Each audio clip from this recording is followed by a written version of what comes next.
اللہ رب العزت نے ہمیں مسلمان گھرانے میں پیدا کیا اور ہمارے اوپر یہ احسان فرمایا کہ ہمیں کلمہ توحید عطا فرمایا۔ ہمیں مسلمان ہونے کا شرف حاصل ہوا کہ ہم ایک مسلمان گھرانے میں پیدا ہوئے۔ ہمیں نہ کوئی ریسرچ کرنی پڑی، ہمیں نہ کوئی تکلیف اٹھانی پڑی، نہ کوئی ہجرت کرنی پڑی، نہ کوئی تحقیق کرنی پڑی، اور ہم مسلمان پیدا ہوئے۔ یہ اللہ رب العزت کا ہم پر بہت بڑا احسان ہے۔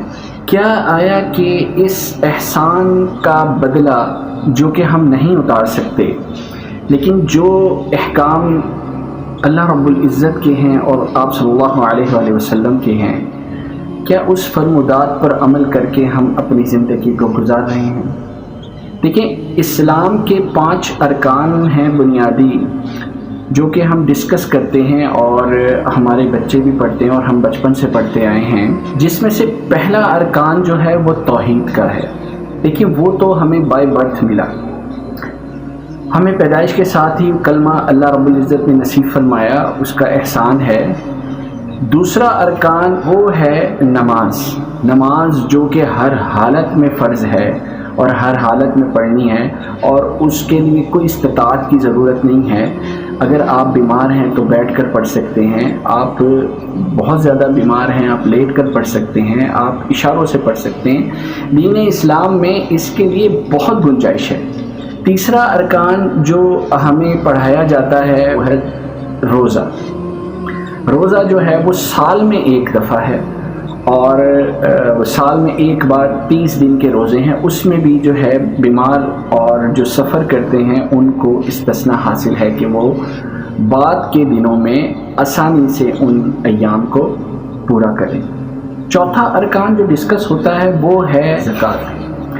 زکوٰۃ سال میں ایک بار ہے، آپ کا مال پڑا ہوا ہے اس پر سال پہ ایک مرتبہ جو ہے وہ زکوٰۃ لگتی ہے، اور وہ بھی استطاعت جو رکھتا ہے اس پر زکوٰۃ واجب ہے، تو اس نے زکوٰۃ ادا کرنی ہے، یعنی کہ ہر مسلمان پر زکوٰۃ جو ہے وہ فرض نہیں ہے۔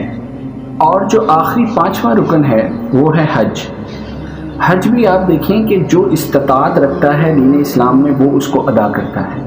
اگر ہم نماز کو ڈسکس کریں تو معذرت کے ساتھ یہ دیکھا جاتا ہے آپ کے ارد گرد کہ 90% مسلمان گھرانوں میں نماز کی پابندی نہ تو کی جاتی ہے اور نہ ہی بچوں کو اس کی پابندی کا کہا جاتا ہے، اور یہ اتنی خطرناک بات ہے کہ اس پہ اتنی وعید ہے، اور اس میں اللہ رب العزت نے اس نماز کے اوپر اتنی تلقین فرمائی ہے اور اتنی وعید سنائی ہے کہ اگر ہم اس کو مطالعہ کریں تو ہمارے دل پھٹ جائے۔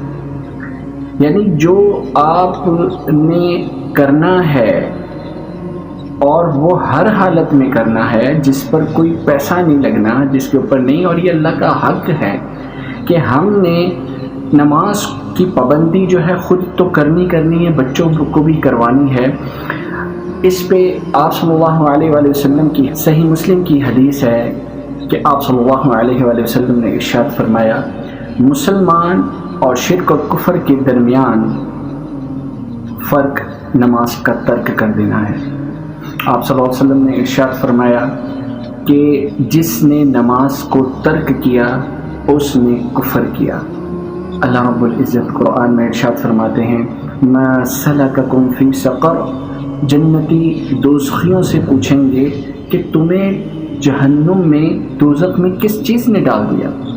قالوا لم نکن من المصلین، اور جہنمی یہ بولیں گے، وہ یہ جواب دیں گے، وہ کہیں گے کہ ہم نماز نہیں ادا کرتے تھے، ہم نمازی نہ تھے۔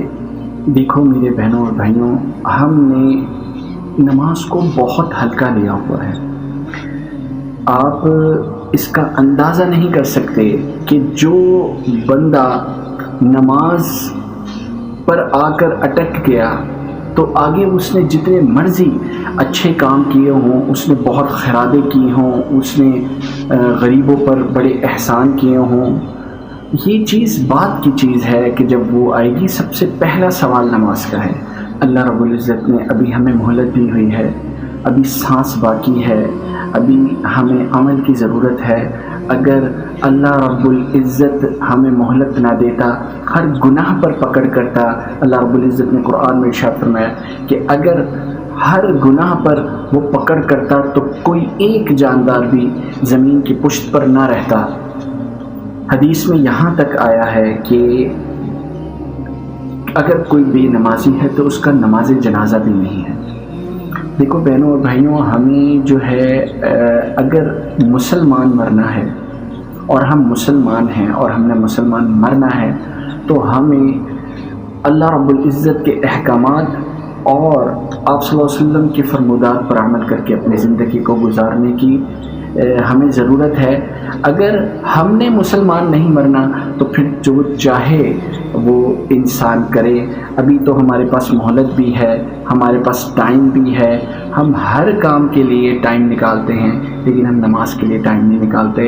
ابن ماجہ کی روایت میں حضرت ابو درداء رضی اللہ تعالی عنہ نے ارشاد فرمایا کہ مجھے آپ صلی اللہ علیہ وآلہ وسلم نے نصیحت کرتے ہوئے فرمایا کہ اللہ کے ساتھ کسی کو شریک نہ کرنا، چاہے تجھے ٹکڑے ٹکڑے کر دیا جائے یا تجھے جلا دیا جائے۔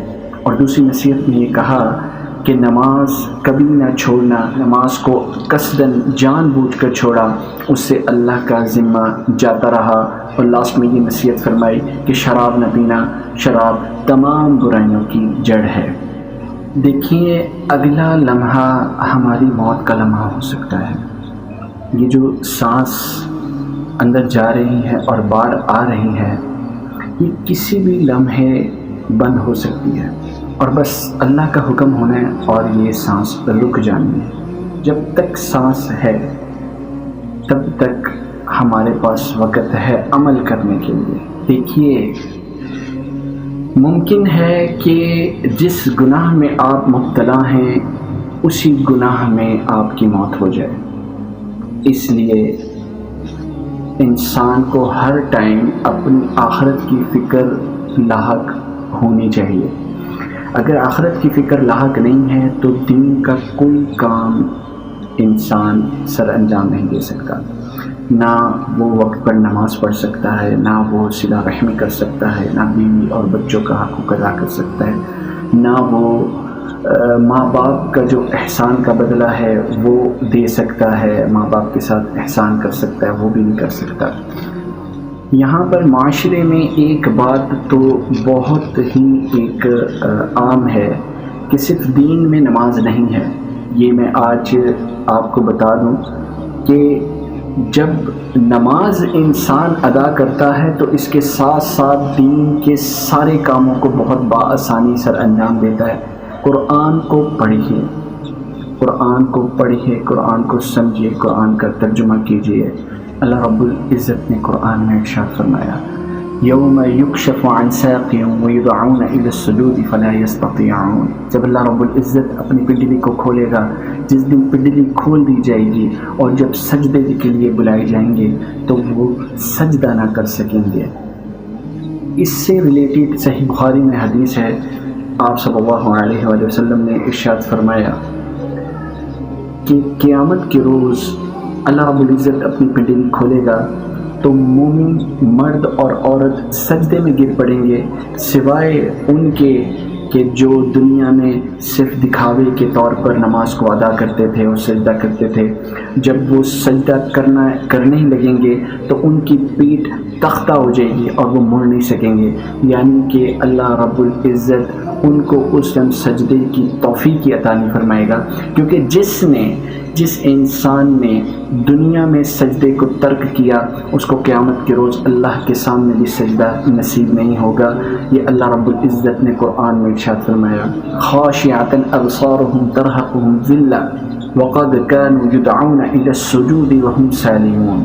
نگاہیں نیچی ہوں گی اور ان پر ذلت اور خواری چھا رہی ہوگی، کیونکہ جب یہ سجدے کے لیے بلائے جاتے تھے دنیا میں تو اس ٹائم یہ صحیح سلامت تھے اور یہ سجدہ نہیں کرتے۔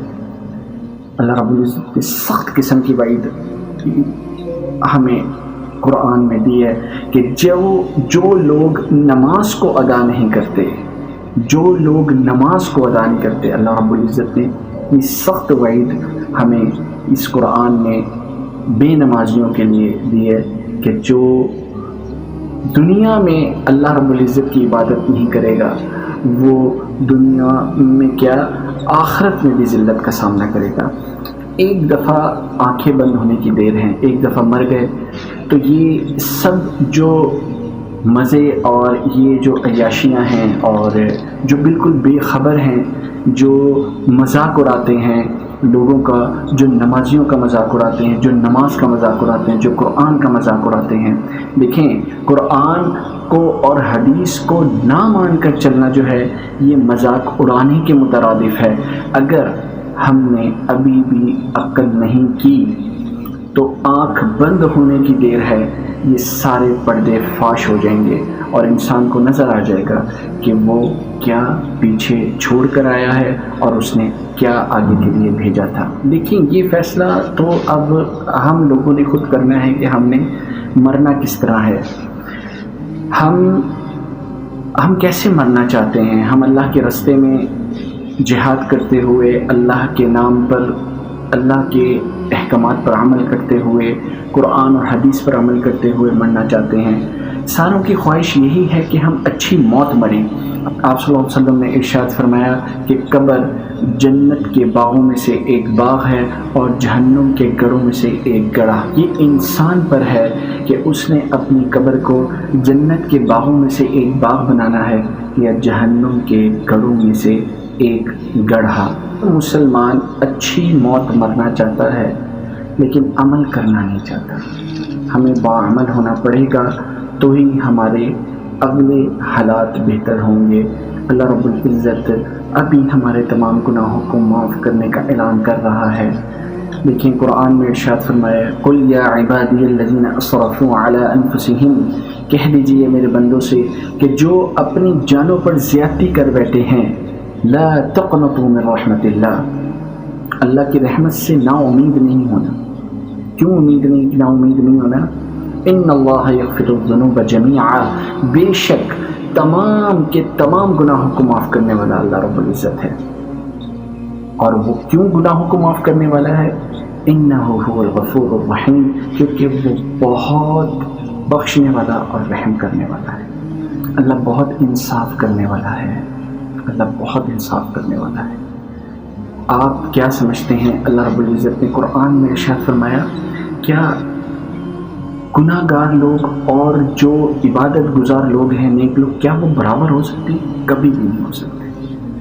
تو جو بہت اچھی اور بہترین زندگی گزار رہا ہے اور وہ بغیر اللہ کی عبادت کے گزار رہا ہے تو وہ ہرگز یہ مت سمجھے کہ وہ کسی آزمائش سے الگ ہے، وہی اس کی بہت بڑی آزمائش ہے۔ سو اللہ رب العزت ہمیں عمل کی توفیق عطا فرمائے۔